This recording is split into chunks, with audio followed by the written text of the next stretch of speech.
Hi everyone, it's Colleen Patrick-Goudreau from joyfulvegan.com. Welcome to Vegan POV. Today I'd like to address an assertion that goes something like this. Humans were meant to eat meat. Just take a look at these incisors in my mouth, and then they point to these dull little eye teeth that would shame any member of the cat family. Or they say humans have been eating meat for thousands of years. It's natural for us to do so. That's one point of view. Here's my point of view. First of all, have you ever seen the teeth of a carnivore? They don't resemble human teeth at all. Those large teeth of obligate carnivores that, along with the jaw motion of carnivores, make them perfect for piercing and seizing flesh and tearing apart their prey. Those teeth are called carnassials, and they're present in most carnivores, not in humans. In fact, the word carnassial comes from the Latin word carnis, like carnivore, which means meat. These pathetic little eye teeth we have, also called canines, are not the teeth of carnivores. Now, beyond teeth, when we compare the anatomy, the nails, the teeth, the jaw structure, the jaw movement, the saliva, the stomach acid, the intestines of humans with that of herbivorous animals and with that of carnivorous animals, physiologically, we resemble herbivores substantially more than we do the carnivores. And we're going to cover these specifics in a subsequent vegan POV episode.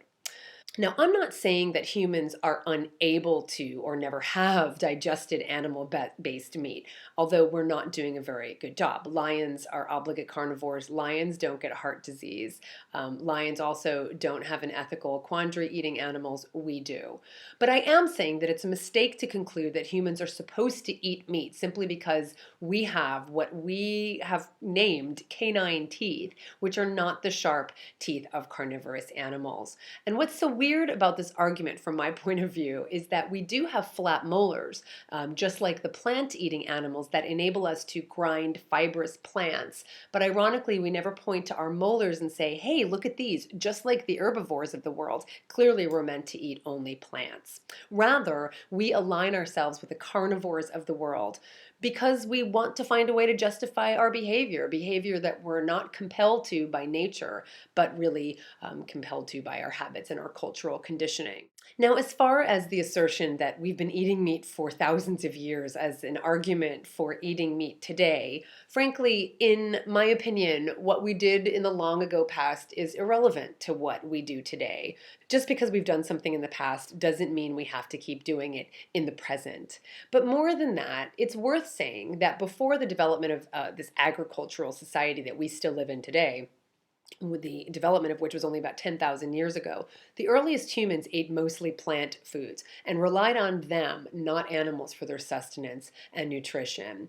Any meat they ate was supplementary and not the foundation of their diet. So much so that many anthropologists today agree that gatherer-hunter is more accurate. It's a more accurate description than hunter-gatherer. Gathering or foraging was the primary method by which our early ancestors obtained their food.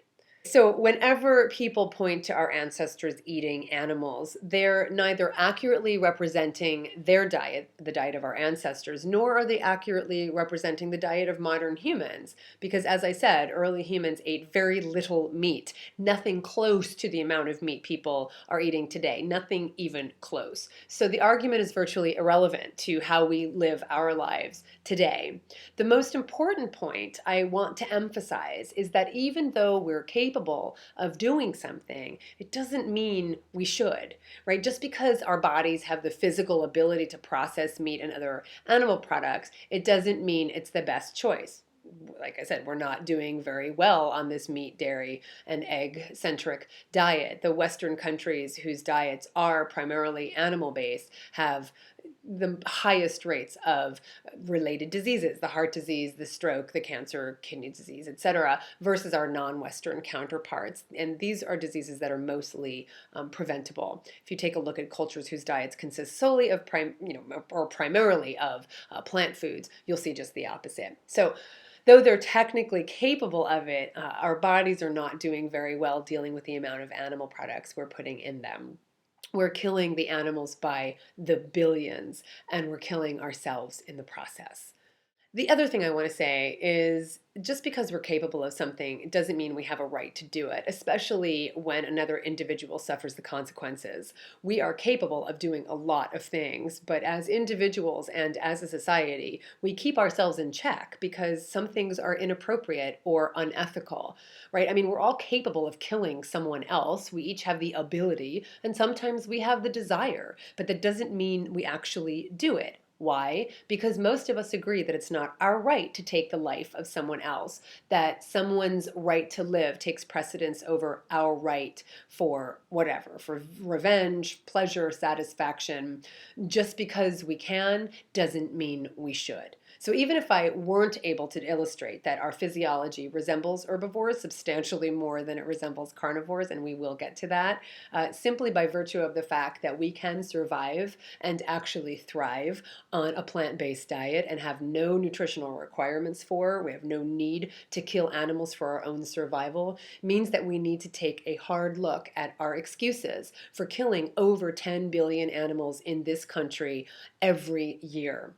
Personally, I believe the real reason we kill and eat animals is simply because we can, and that's not good enough for me. Just because we can doesn't mean we should.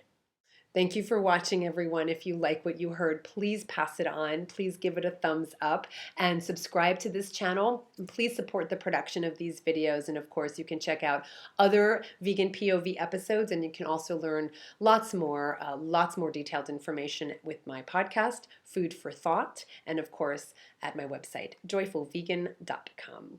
Until next time, for the animals, this is Colleen Patrick-Goudreau. Thanks for watching.